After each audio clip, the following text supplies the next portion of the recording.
नमस्कार साथियों, कैसे आप लोग। उम्मीद करते हैं आप लोग बहुत बढ़िया होंगे, मस्त होंगे, स्वस्थ होंगे। फ्रेंड्स, इस वीडियो में हम आपको जो मंगलम पाठ है, आपका जो मंगलम पाठ है, क्या है मंगलम पाठ, जो कि पाठ 1 है, या क्लास 10 का संस्कृत है, जो बिहार बोर्ड 2024 के लिए जो स्टूडेंट बैठने जा रहे हैं, अपीयर होंगे, उनके लिए ये वरदान साबित होने वाला है। मैं इस वीडियो में आपको जो कल तक जो पहला श्लोक था आपका मंगलम पाठ का, जो कि ईशावास्य उपनिषद से लिया गया था, जो कि हिरण्मयेन पात्रेण सत्यस्य पिहिता मुखम तत्वम पुषण पावृणु सत्य धर्माय दृष्ट है, ये वाला था। अब इससे एक कदम आगे की ओर बढ़ते हैं, और जो दूसरा श्लोक है आपका इसी मंगलम पाठ में, ये वाला है, जो कि कठोपनिषद से लिया गया है। उपनिषद की संख्या हमारे भारतीय परंपरा में 108 है। जो भारतीय संस्कृति में, आप जब भारतीय संस्कृति का अध्ययन कीजिएगा, स्टडी कीजिएगा, तो उसमें टोटल एक मतलब 108 यानी 108 यानी 108 आपको उपनिषद मिलेंगे। और उस उपनिषद में से जो कठोपनिषद है या कठोपनिषद है, उसी का ये श्लोक है। क्या है फ्रेंड्स? उसी का ये क्या है? श्लोक है। श्लोक क्या कहता है, सो समझने का हम लोग प्रयास करेंगे। और आज के लेक्चर में मुझे जहां तक ऐसा विश्वास है कि पूरी तरह से जितने जो श्लोक है समाप्त कर दूंगा। देखिए फ्रेंड्स, क्या है? अनोर्णयान महतो महियान आत्मस्य जंतो निहितो गुहायाम तम क्रतु पश्यति वीत शोको धातु प्रसादान महिमान मात्मनः। ये है आपका श्लोक। फिर से पढ़ते हैं। अनोर्णयान महतो महियान आत्मस्य जंतो निहितो गुहायाम तम क्रतु पश्यति वीत शोको धातु प्रसादान महिमान मात्मनः। ये आपका श्लोक है। ये श्लोक आपका कठोपनिषद से लिया गया है। आप पढ़े होंगे पिछले कक्षाओं में, चाहे जानते भी होंगे नचिकेता की कहानी। तो नचिकेता जो है वो भी ऐसा, ये स्टोरी कहाँ से लिया गया है? कठोपनिषद से। तो ये श्लोक भी कठोपनिषद से उद्धृत है, यानी लिया गया है। आगे देखिए, इस श्लोक का अर्थ क्या हुआ मेरे भाई, इसको समझते हैं। इस श्लोक का अर्थ ये कहता है कि जीव के हृदय रूपी गुफा में, मतलब समझिए, जैसे हम सभी जीव हैं, हम सभी मानव सहित जितने जो छोटे छोटे जीव हैं, सभी जीव, यहाँ पे जीव कह रहा है, मानव नहीं कह रहा, यानी पूरी दुनिया संसार के जीव में एक तरह से बोलिए तो क्या है? उसके हृदय रूपी गुफा में, यानी जहां पे हृदय उसका है उसी में एक तरह से, मतलब कि समझिए तो उसके गुफा में, गुफा कहने का मतलब उसी के अंदर अणु से भी सूक्ष्म तथा महान से भी महान, मतलब उसी जीव के जो हृदय वाली गुफा है, गुफा कहने का मतलब ये नहीं समझिए, एक तरह से समझिए तो हृदय में ही। तो जिस तरह से घर में हम लोग, इंसान रहता है, मानव रहता है, या कोई भी अलग अपना अपना जो घर रहता है, उसमें शेर अपना घर में रहता है, कुत्ता अपना घर में रहता है, सब कोई का अपना अपना आवास होता है, निकेत होता है, मकान होता है, जिसमें वो जीव जंतु निवास करता है। तो उसी तरह यह जो हमारे शरीर में जितने जो सजीव प्राणी हैं, सभी के शरीर में जितने जो जीव हैं, सबके हृदय में एक मतलब सूक्ष्म से भी सूक्ष्म, यानी जो अणु होता है ना, अणु जानते हैं आप लोग, परमाणु अणु, तो उससे भी छोटा और महान से भी महान, मतलब कैसे कहा जाता है? देखन में छोटन लगे घाव करे गंभीर। तो वही बात है, बहुत छोटा, सूक्ष्म से भी सूक्ष्म और महान से भी महान। देखन में छोटन लगे घाव करे गंभीर, तो वही बात है, सूक्ष्म से भी सूक्ष्म है लेकिन महान से भी महान है। क्या है? तो हृदय में वह आत्मा है।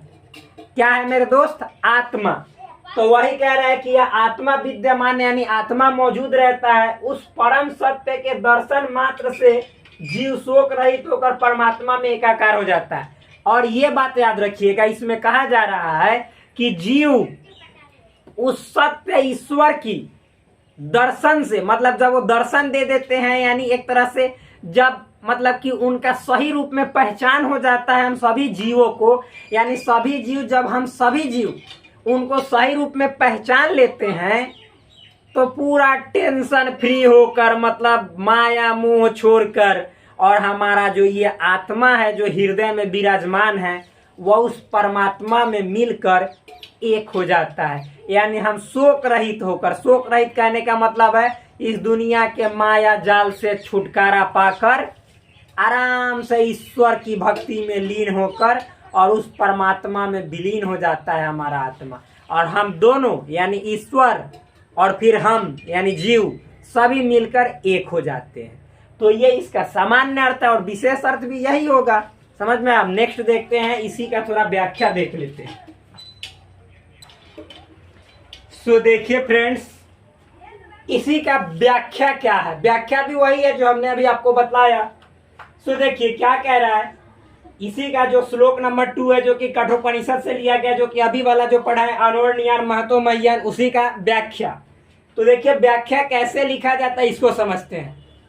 प्रस्तुत श्लोक यानी जो श्लोक है ये वाला, प्रस्तुत श्लोक कठोपनिषद से संकलित, मतलब ये जो श्लोक है कठोपनिषद से संकलित किया गया, लिया गया है, तथा मंगलम पाठ से उद्धृत है। और यहाँ पे वर्तमान में कहाँ से लिया गया है, किस पाठ से? तो मंगलम पाठ से उद्धृत है। इसमें आत्मा के स्वरूप एवं निवास के विषय में बताया गया।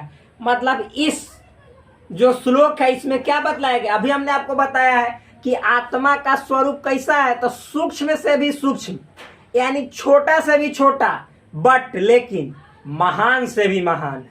और साथ ही साथ उसकी स्थिति बताई गई, यानी कहाँ पे निवास करता है आत्मा। तो अभी बताया हमने, आत्मा हृदय रूपी गुफा में निवास करता है। तो ये बात समझ में स्पष्ट रूप से आ रहा होगा। आगे देखिए, विद्वानों का कहना है कि आत्मा मनुष्य हृदय में सूक्ष्म से भी सूक्ष्म तथा महान से भी महान रूप में स्थित है। हमने बतला दिया आपको, जितने जो विद्वान है यही कहते हैं कि आत्मा जो है वह हृदय में विराजमान है, हृदय में निवास करता है। और कैसा है? तो छोटा से भी छोटा और महान से भी महान है, ये कहता है। जब जीव शोक रहित अर्थात सांसारिक माया मोह का त्याग कर हृदय स्थित आत्मा से साक्षात्कार करता है, तब उसकी आत्मा महान परमात्मा में मिल जाते और सारे सांसारिक बंधनों से मुक्त हो जाता है। यहाँ पे कहा जा रहा है कि जो जीव है, क्या जीव जब अपने अंदर से पूरी तरह से माया मोह त्याग कर अब और जो उसके अंदर हृदय में जो आत्मा है उसको जान लेता है, समझ लेता है, परख लेता है, तो ईश्वर के प्रति समर्पित अपने आप को कर देता है और ईश्वर में एकाकार हो जाता है। मतलब उसकी आत्मा परमात्मा में एकाकार यानी मिलकर एक हो जाता है, यानी वह परमात्मा का दर्शन कर लेता है। इसका मतलब ये हुआ। आगे देखिए, और सारे सांसारिक बंधनों से मुक्त हो जाता है और पूरा दुनिया में जो भी माया मोह है, बंधन है, सबसे वह दूर हो जाता है, यानी सबसे उसको छुटकारा पा जाता है, छुटकारा मिल जाता है। इसलिए अस्तोता मतलब इसीलिए अस्तोता मतलब जो यहाँ पे एक तरह से प्रार्थना करने वाला है, परम प्रभु से प्रार्थना करता है, यानी वही जो बोल रहा है, जो इस श्लोक को पढ़ रहा है, वह ईश्वर से प्रार्थना कर रहा है। किस लिए? कह रहा है कि हे प्रभु हमें उस दिव्य प्रकाश से आलोकित करो। कह रहा है प्रभु से, ईश्वर से कह रहा है कि हे भगवान, हे ईश्वर, हमें आप उस प्रकाश से प्रकाशित कर दो। मतलब हमारे अंदर एक तरह से अज्ञान भरा है, अंधकार भरा है, तो आप अपने उस टॉर्च जला दो हमारे ऊपर, ताकि हम पूरी तरह से प्रकाशित हो जाए, यानी हमारे अंदर जो अज्ञान है वह ज्ञान से भर जाए। ठीक करो कि हम शोक रहित होकर अपने आप को उस महान परमात्मा में एकाकार कर सके। और वही कह रहा है कि जब हमारे अंदर ज्ञान हो जाएगा तो यह आत्मा मतलब कि आपके असली स्वरूप जो वास्तविक स्वरूप है उसमें मिलकर एकाकार हो जाएगा और हम परम सिद्धि को पा सकेंगे। यह इस श्लोक का व्याख्या है। नेक्स्ट श्लोक देखते हैं मेरे भाई। सो देखिए फ्रेंड्स, हम प्रवेश कर गए हैं, इंटर कर गए हैं नेक्स्ट श्लोक में, जो आपके पुस्तक का अगला श्लोक है, 3 नंबर श्लोक, जो कि मंगलम पाठ का है। और ये श्लोक जो कि मुंडकोपनिषद से यानी मुंडक उपनिषद से लिया गया है। ये क्या है सो देखते हैं। देखिए श्लोक कहता है सत्यमेव जयते नानृतम सत्येन पंथा बीततो देवयानः येन क्रम ऋत्सयो ऋत कामा यत्र तथा सत्यस्य परम निधानम। देखिए सत्यमेव जयते नानृतम सत्येन पंथा बीततो देवयानः येन क्रम ऋत्सयो ऋत कामा यत्र तथा सत्यस्य परम निधानम। ये आपका श्लोक है जो कि मुंडकोपनिषद से लिया गया है। इस श्लोक का मतलब क्या हुआ, आप लोग सिर्फ एक शब्द यहाँ पे आप लोग को समझ में आ रहा होगा, सत्यमेव जयते नानृतम। ये तो समझ में आ रहा होगा, इसके बाद उतना नहीं समझ में आ रहा होगा, उसको हम समझाएंगे। देखिए बहुत अच्छा है, सत्यमेव जयते नानृतम, इससे तो मतलब ही समझ में आ जाता है कि सत्य की ही जय होती है यानी विजय होती है यानी जीत होता है, असत्य की कभी नहीं, झूठ की कभी नहीं। वही बात देखिए क्या कह रहा है, सत्य की ही जीत होती है असत्य की नहीं।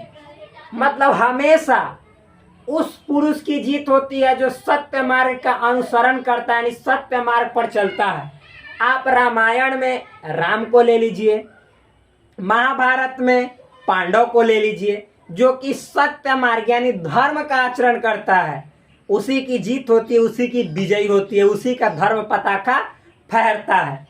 तो वही बात यहाँ पे कहा गया, सत्य से ही परम पिता परमेश्वर तक पहुंचने का मार्ग विकसित होता है। एक तरह से यहाँ पे देखा जाए तो सत्य के इम्पोर्टेंस पे यानी महत्ता पे, सत्य क्यों महत्वपूर्ण है हमारे जीवन में, इस पे चर्चा किया गया। देखिए क्या कह रहा है, सत्य से ही परम पिता परमेश्वर तक पहुंचने का मार्ग विस्तृत होता है। मतलब आप सत्य मार्ग पे चलिएगा, सही रास्ते पे चलिएगा, सत्य वचन बोलिएगा, सत्य जीवन व्यतीत कीजिएगा, सच्चाई पर मतलब आप अपना जीवन बिताइएगा, तभी आपको जो परम पिता परमेश्वर यानी सबसे जो परम है ईश्वर, उनके यहाँ आपको पहुंचने का रास्ता मिलेगा यानी उनका आपको दर्शन प्राप्त होगा। इसका मतलब ये हुआ। आगे देखिए, जिसके द्वारा ऋषिगण उस परमात्मा को प्राप्त करना चाहते हैं, अर्थात अपने आत्म कल्याण के लिए जिस सत्य मार्ग का ऋषि अनुसरण करते हैं वही सत्य ईश्वर तक पहुंचने का सत्य मार्ग। देखिएगा जितने जो ऋषि महर्षि हैं अपने आत्म कल्याण के लिए यानी अपने आत्मा के कल्याण के लिए, जो इन अंदरूनी है हृदय रूपी गुफा में स्थित है आत्मा, जिसके मतलब कि बार बार अगर जो आत्मा का जब तक कल्याण नहीं होगा तब तक आप तो बार बार मतलब इस मृत्यु लोक पर, पृथ्वी पर या कहीं भी जरूर जन्म लेना पड़ेगा। यानी आप जन्म मरण के पास मतलब बंधन से छुटकारा नहीं मिलेगा। और जब आपका आत्मा परम पिता परमेश्वर के परमात्मा यानी परम पिता परमेश्वर में एकाकार हो जाएगा, यानी आपका आत्मा उनके मतलब एक परमात्मा से मिल जाएगा, तो समझिए कि आपका कल्याण हो गया, यानी आप जीवन मरण के बंधन से मुक्त हो गए। ये तभी पॉसिबल है जब आप सत्य रास्ते पे चलिएगा, तब सत्य वचन बोलिएगा, धर्म का आचरण कीजिएगा। तभी धर्म क्या है, तो जो धर्म है वो धर्म वही है जो धारण किया जाए, यानी जो धारण करने योग्य। जैसे माता पिता को हम सभी को आज्ञा का पालन करना चाहिए। कैसे कहा जाता है कि जो माँ होती है वह पिता से 100 गुना आदरणीय है, सम्माननीय है, पूजनीय है। तो मेरे दोस्त मतलब गरीबों की मदद करना ये सब क्या है, धर्म है। असहायों को सहायता प्रदान करना धर्म है। आपके पास ये नहीं कि गरीबों को मदद करने के लिए आप अपना मतलब कि एक तरह से समझिए तो आपने भलाई किए बिना दूसरे का भलाई कीजिए। आप अपने को एक तरह से मतलब अपना कल्याण करने के बाद जो आपके पास अतिरिक्त बचता है, एक्स्ट्रा बचता है, उसमें लोगों का कल्याण कीजिए। यही सत्य है। आपका भी काम है पढ़ना, यही सत्य है। आपका काम है अपने गुरु शिक्षक के मतलब हर एक बात को मानना जो आपके लिए फायदेमंद हो, और गुरु के मतलब आज्ञा का पालन करना, ये सत्य है। इसी को सत्य कहा जाता है। आपका काम है अपने माता पिता किसी को धोखा नहीं देना, झूठ नहीं बोलना, ये सत्य है। आपका काम है अपने दोस्तों से हमेशा मतलब कि एक तरह से मित्रता भाव से यानी प्रेम भाव से रहना, यही सत्य है। समझ में है ना, जीवों की हत्या न करना, यही सत्य है। सत्य कुछ और नहीं है, परमात्मा को मानना, यानी हाँ परमात्मा होते हैं, ईश्वर होता है, यही सत्य है। श्री कृष्ण क्या कहते हैं महाभारत में, केवल मैं ही सत्य हूं, बाद बाकी पूरा दुनिया झूठ है। मतलब आदि शंकराचार्य आप जानिएगा वेदांत दर्शन, तो उसमें कहते हैं आदि शंकराचार्य जो ब्रह्म है यानी एक ही मतलब कि सत्य है, ब्रह्मो सत्य जगन मिथ्या, मतलब केवल ईश्वर सत्य है, बाद बाकी पूरा दुनिया झूठ है, मिथ्या है, मतलब फालतू है। एक तरह से बोला जाए तो फालतू कहने का मतलब इस सेंस में नहीं कि बकवास है, बकवास नहीं, मतलब कि वो माया मोह का जाल है, ये मेरा कहने का मतलब है। तो यही हुआ जो कि किससे लिया गया, मुंडकोपनिषद से। मेरे दोस्त इसका भी यदि आप मतलब व्याख्या करना चाहो तो वही लिखेंगे, प्रस्तुत श्लोक मुंडकोपनिषद से संकलित तथा मंगलम पाठ से उद्धृत है। और इसमें क्या बतलाया गया है, तो इसमें मतलब सत्य के महत्व पर प्रकाश डाला गया है, यानी सत्य के इम्पोर्टेंस को बतलाया गया है। और उसके बाद यही लिख दीजिए, काम खत्म, और क्या, कुछ नहीं। बहुत बढ़िया, नेक्स्ट देखते हैं।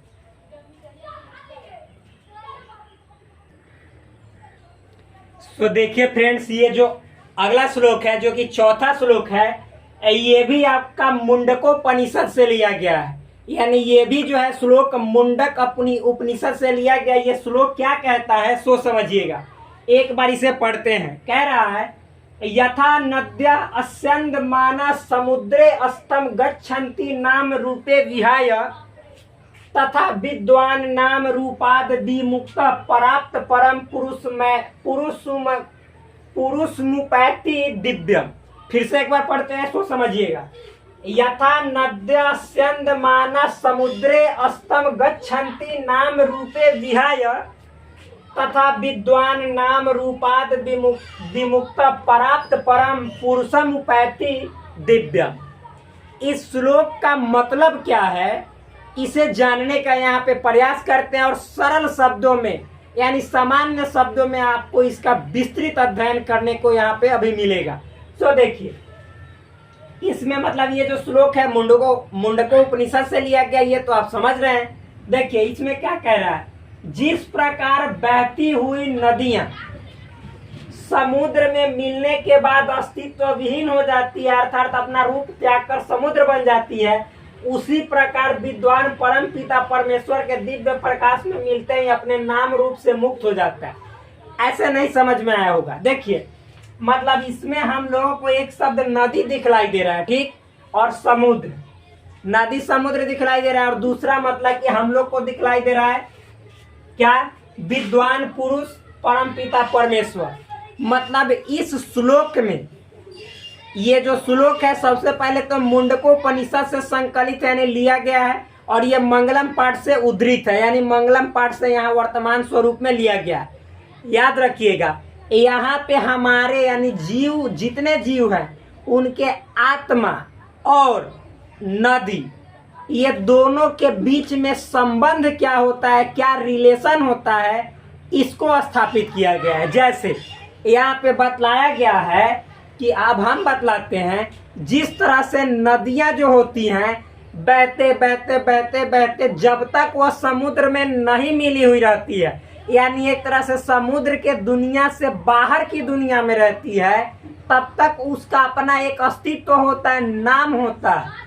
और जैसे ही वह समुद्र में मिल जाती है, वह पूरी तरह से समुद्र में विलीन हो जाता है, और वह नदी न कहलाकर समुद्र कहलाने लगती है।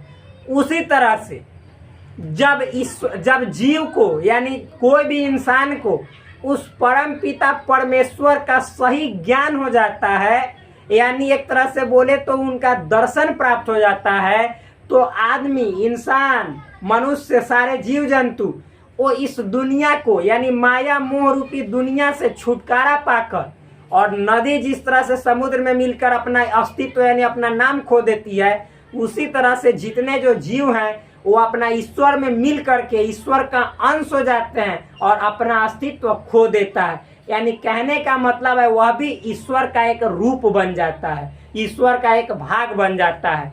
यही है हमारा मतलब नदी और आत्मा के बीच का संबंध है।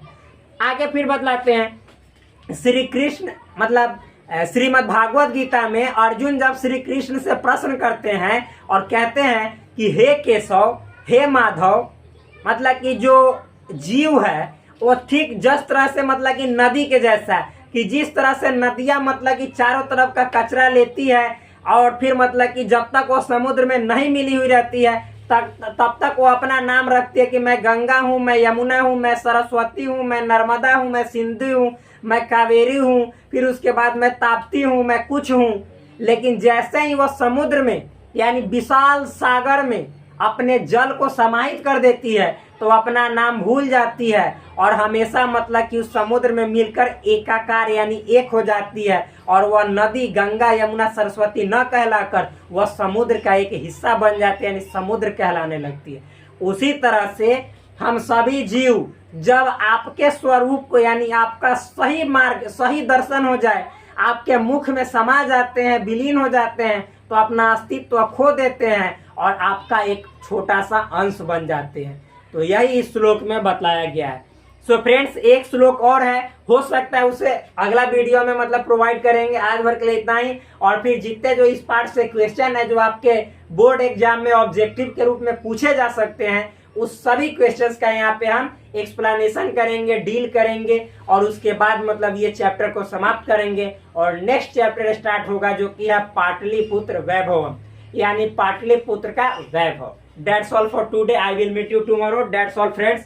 Thank you.